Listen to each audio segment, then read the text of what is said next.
The shepherd uncovered the truth. And still it's not enough. We're at war. No one wants to admit it, but humanity is under attack. But they're sending him to fight Geth. Geth. We both know they're not the real threat. The Reapers are still out there. And it's up to us to stop them. The Council will never trust Cerberus. They'll never accept our help, even after everything humanity has accomplished. But Shepard, they'll follow him. He's a hero, a bloody icon. But he's just one man. If we lose Shepard, humanity might well follow. Then see to it that we don't lose him.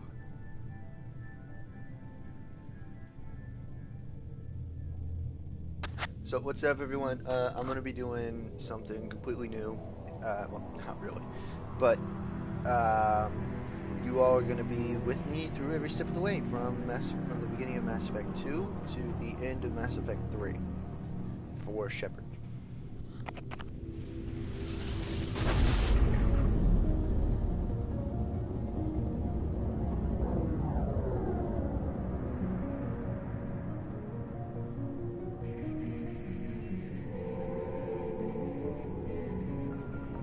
Disengaging FTL drives. Emission sinks active. Board is green. We are running silent. We're wasting our time. 4 days searching up and down this sector, and we haven't found any sign of Geth activity. 3 ships went missing here in the past month. Something happened to them.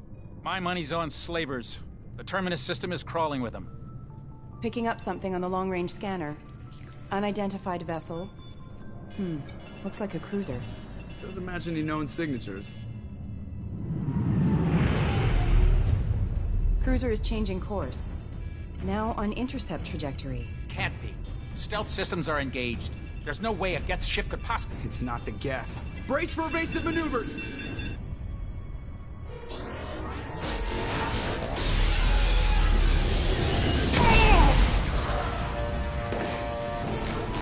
Presley! Kinetic barriers down. Multiple hull breaches. Weapons offline. Somebody get that fire out.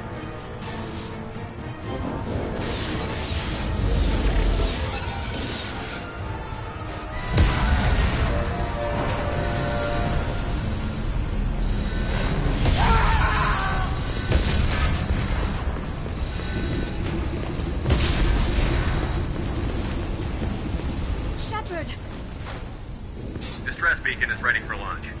Will the Alliance get here in time?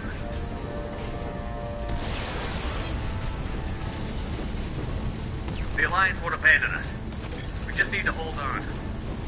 Get everyone onto the escape shuttle. Joker's still in the cockpit. He won't evacuate. I'm not leaving either. I need you to get the crew onto the evac shuttles. I'll take care of Joker. Shepard! Liara, go. Now. Aye, aye.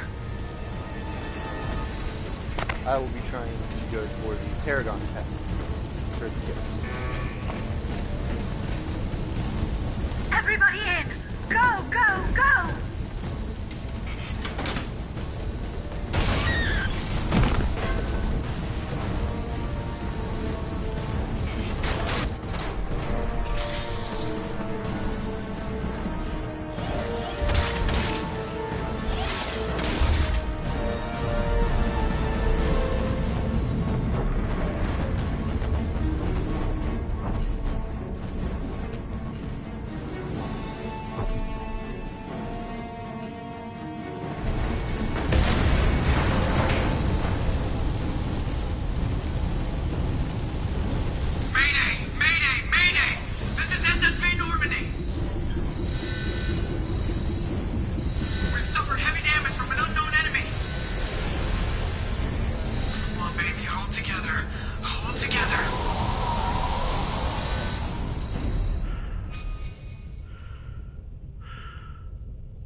Come on, Joker. We have to get out of here. No, I won't abandon the Normandy. I can still save her. The Normandy's lost. Going down with the ship won't change that. Yeah, okay. Help me up. They're coming around for another attack.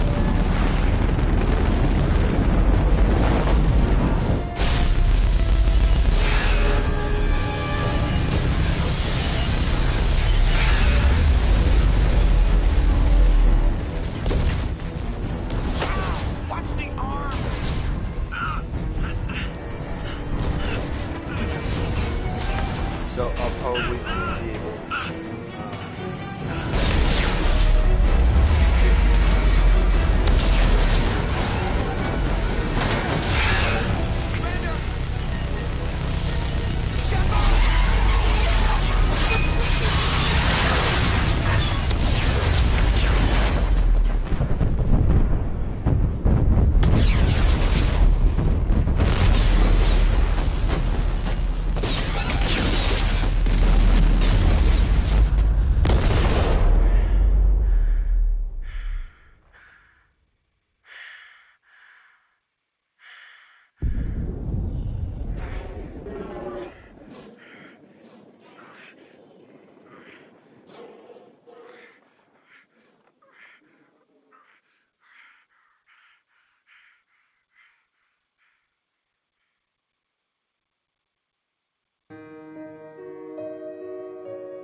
Just another routine mission. Why do they always say that before a mission?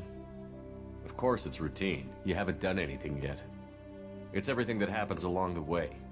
The choices you make, the paths you choose, that turn the routine into anything but.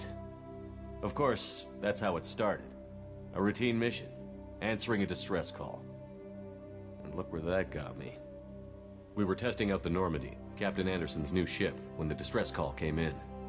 An Alliance patrol on Eden Prime had been attacked. They'd seen something they couldn't explain. And whatever it was massive. I hit the ground with my lieutenant, Caden Olenko. A good kid, loyal, by the book, with a talent for biotics. We came across the lone survivor of the patrol, Gunnery Chief Ashley Williams. A soldier to the core. Tough, disciplined, ready to take on whatever came her way. Ashley joined up with us and took us to the spot where she lost her squad. That's when we saw it. The ship. Like nothing I'd ever seen. It was massive, scorching the colony and everything around it as it blasted away. We followed the path of destruction to an artifact, a beacon left by a long-dead race called the Protheans. The colony had dug it up, and whoever attacked them had tried to take it. Chief Williams made the mistake of getting too close. It hit her with some type of energy. I grabbed her and threw her out of the way. That's when it hit me. Hard. Every muscle in my body went rigid. I couldn't move, could barely breathe. Everything went black. And then I saw something. A vision. Dream. A nightmare. By the time I woke up, we were halfway to the Citadel on our way to meet the Council. I was expected to explain what I'd seen. Anderson came along. So did Adina, our political representative on the Citadel. With those two heavyweights, it seemed reasonable we could persuade the Council that the ship we'd seen was a potential threat. As was the individual behind the attacks. The main suspect for the Eden Prime massacre was a Turian Spectre named Saren. He'd been seen by one of the survivors from the colony at Eden Prime, and there was some evidence to suggest that the ship was connected to Saren. But even Adina's pointed accusations weren't enough to convince the Council. They just couldn't believe one of their chosen elite Spectres could be guilty of something like that. They needed proof, which meant I needed proof. Fortunately, I wasn't alone in my search. Garrus, another Turian, wanted to help. a top agent for Citadel Security. Despite orders from his superiors that he shouldn't get involved, he told me he was suspicious of Saren, and he had some useful leads. More importantly, he was willing to share them. That led me to Rex, the biggest, nastiest-looking Krogan bounty hunter I'd ever seen. He turned out to be more than just a brute. It was his intel that led to a fugitive with incriminating evidence on Saren. The fugitive turned out to be an energetic little Quarian named Tally. A tech expert with a knack for hacking, she'd procured some information on Saren. Evidence that proved Saren was dirty. Tally's evidence proved that Saren was responsible for the massacre on Eden Prime, and that the immense warship we'd spotted was in fact Saren's flagship. But it went much further. Saren was trying to find a way to bring back a race of sentient machines from dark space. Machines allegedly responsible for cleansing the galaxy of all organic life. These Reapers were blamed for wiping out all life 50,000 years ago, including the Protheans, then disappearing back through the mass relays to dark space, leaving no trace they'd ever been. That explained why Saren was after the beacon, and it made some sense out of my visions. But not much else. We couldn't convince the Council that the Reapers were a threat, but they agreed Saren had to be stopped. They stripped him of his Spectre status and gave me the honor of becoming the first human Spectre. My first task? Bring down Saren. Anderson decided to stay behind, giving up his ship, the Normandy. He told me I would need it more than he would. He also pointed me in a direction. Liara, a Prothean expert, adept in biotics, and maybe most importantly, daughter of Benezia, Saren's top lieutenant. And like most Asari, as beautiful as she is intelligent, and born with a unique ability to meld with other species. Liara was able to help me decipher some of the vision the beacon had given me. Nothing concrete, but it gave me some clues. And a new appreciation for the Asari. Her technique for accessing my vision was unexpected, but not at all unpleasant. Ashley was a little concerned about the connection I shared with Liara. As commander, I knew either relationship had the potential to interfere with the mission. I decided discretion was the better part of valor, and kept my focus on our goal, finding Saren. Thanks to Liara's help, we had our next lead, Benezia. Saren had taken her to Novaria, where he'd enslaved a dangerous race of insect-like creatures, the Rachni. He ordered Benezia to use the same technique Liara had used on me to extract information from the Rachni Queen. The Queen's drones were everywhere, and they weren't happy. We had to fight through hundreds of them to get to Benezia. By the time we arrived, Saren was gone, with the information. I tried to reason with Benezia, but Saren had indoctrinated her. He had somehow acquired the ability to control people's actions and wills. Benezia wouldn't surrender, and Liara was forced to watch her mother die in her arms. And I was left with an angry, dangerous Rachni Queen to deal with. She claimed her drones would do no harm if I released her. But the Rachni had terrorized the galaxy before. Again, we're trying to go Paragon, so we're going to be trying to save everyone that we can to protect life. So we're going to be saving the Queen. I couldn't do it. I wouldn't doom an entire species for past sins. And the Queen was true to her word. She left and took her army of drones with her. With Saren's top lieutenant dead, he was quickly running out of time and places to hide. I tracked him down at his base on Vermeer, but we soon learned it was more than a base of operations.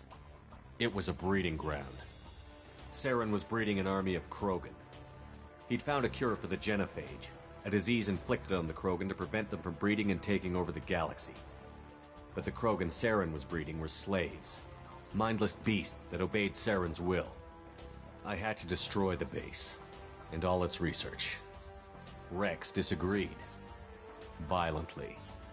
Rex wanted the genophage cure for his people. I tried to convince him to help me destroy it, that these Krogan weren't real. But he wouldn't back down. Fortunately, Rex is smarter than he looks. He realized this wasn't the way to help his people, and that Saren was the real threat. When we finally got to the center of the base, I realized just how close Saren was to completing his plan. He was already in communication with the Reapers. Sovereign, Saren's flagship we'd all assumed was just a ship. was a Reaper. It spoke to me, threatened me. I could feel the menace it had for every living thing. It wanted me dead. It wanted us all dead. And I knew it was capable of doing just that. What I couldn't understand was why Saren would help it. But there was no time to think about it. Sovereign knew where we were. We had to destroy the base and get the hell out. I split up my team in 2 squads, sending Ash with one and Caden with the other as a distraction. We had a nuke, and we planned to use it. Before we could detonate the bomb, Saren showed up. We fought. I stalled him to make time for my team. And in talking to him, I realized the truth. It wasn't Saren who was indoctrinating everyone. It was Sovereign. The Reaper. And Saren was in deeper than all of them. He tried to convince me he was still in control. Said he found a way to reduce the Reaper's influence, but he was kidding himself. Or believing the lies Sovereign was telling him. Before I could convince him to stop, he ran, leaving me just seconds to extract my squad mates. I tried, but I wasn't fast enough. I could only save one of them.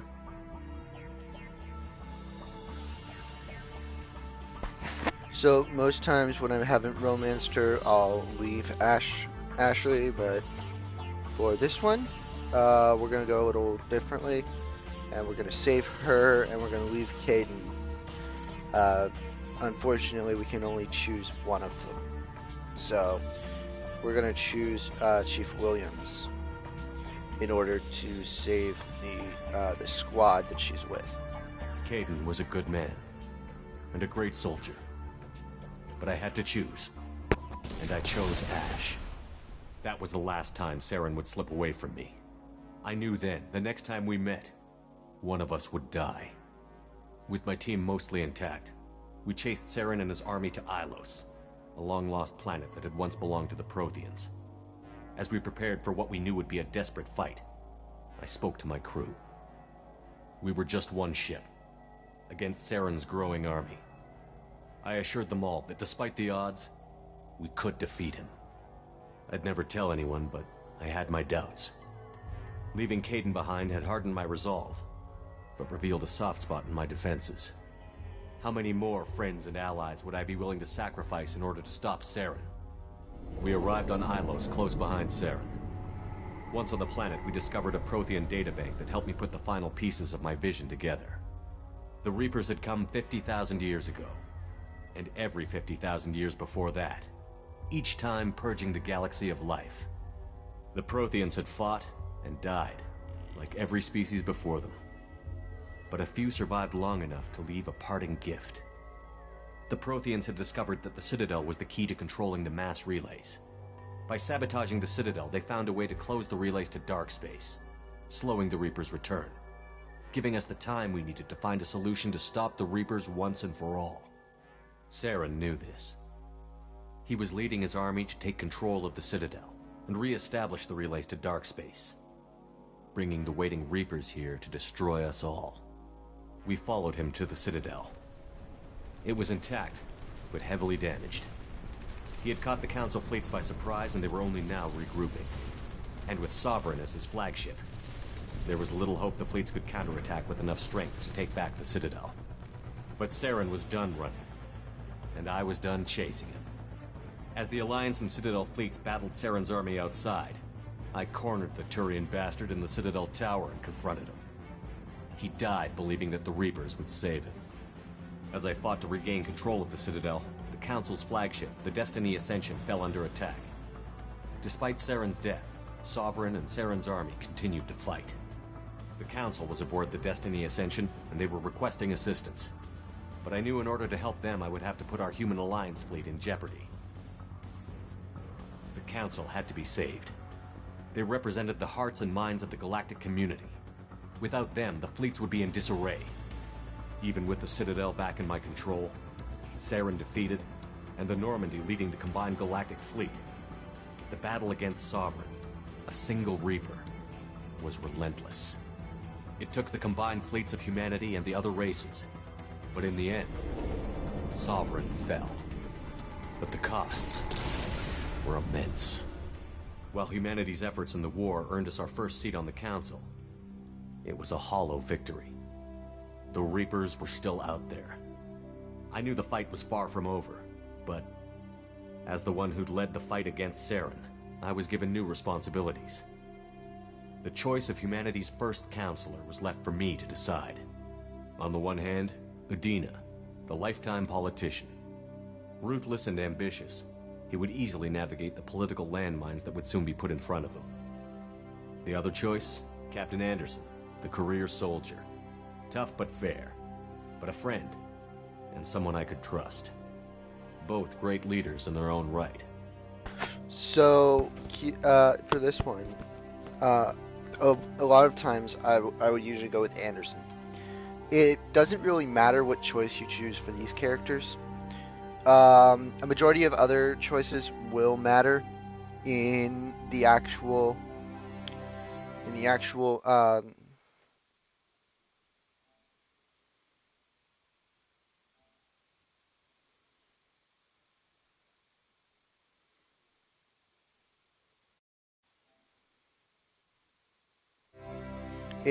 game. A lot of times, like the choice between Caden and Ashley, that matters. The choice between, like, this choice doesn't matter as much in the game, but your choices in previous games actually affect your Paragon or Renegade status. So we're gonna go with Anderson for this one. Keep Udina where he is at the moment. It won't really this is one of the choices that doesn't really matter for the game, but the saving the council, saving the queen of the Rachni, those do matter. They do have actual effects in the third installment. But yeah, I will do my best to upload later today. I do have to go to work somewhat later. Sorry that it's uploaded so early in the morning. I will endeavor to do my best to upload later in the day if I have the time and if I remember. But yeah, let's continue on. I'm probably only going to be able to get to the actual character creating my character, and then I'll have to stop the stream. But yeah, all right, let's continue on. Anderson didn't want the job, which was a sure sign he'd be perfect for it. No ambition to get in the way. The war was over. The threat had passed. In time, the Council would rebuild itself. The Citadel could be repaired. Even the pain of lost friends would fade. But none of that mattered if the Reapers were still out there. And if they were all as powerful as Sovereign, we had to find a way to stop them. I had to find a way. I gathered my crew, took my ship, and went in search of answers. Officially, the Council would only say I was assigned to cleanup duty, rooting out any remnants of Saren's army. Just another routine mission.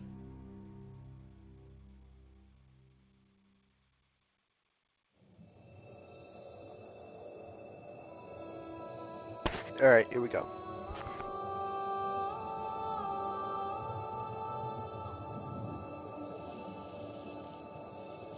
Commander Shepard has been recovered. The Lazarus Project will proceed as planned.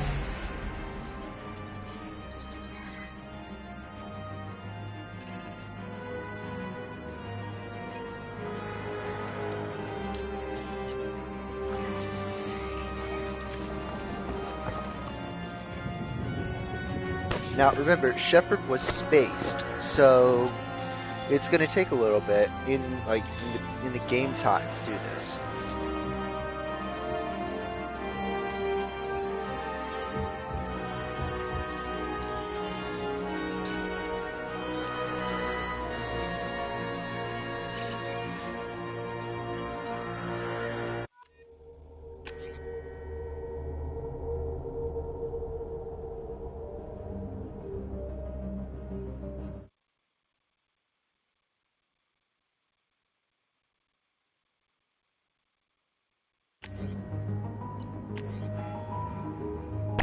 I always go with a custom appearance for him.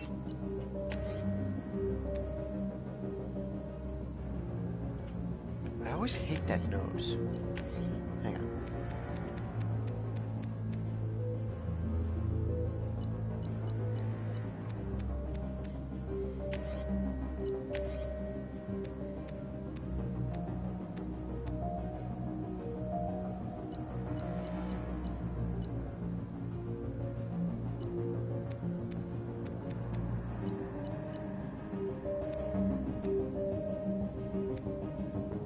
Keep it that color.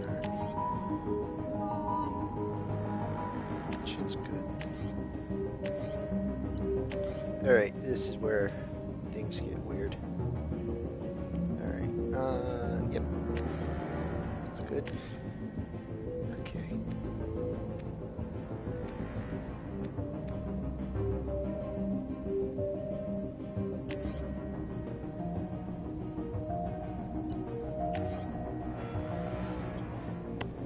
Alright,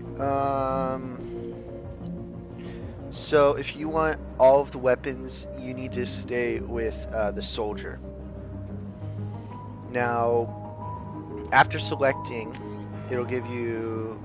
I always go with Spacer, because he actually has parents. War Hero... Yeah, okay, so once you get past, like, what happened in the past, like, the Blitz, it'll give you a list of abilities. You can only choose one of these. I usually go with the Geth Shield Boost, because it actually does boost your shields. It helps a lot. So yeah, that's what I'm going with. And okay, so this actually, hang on. Yes, this is what I want.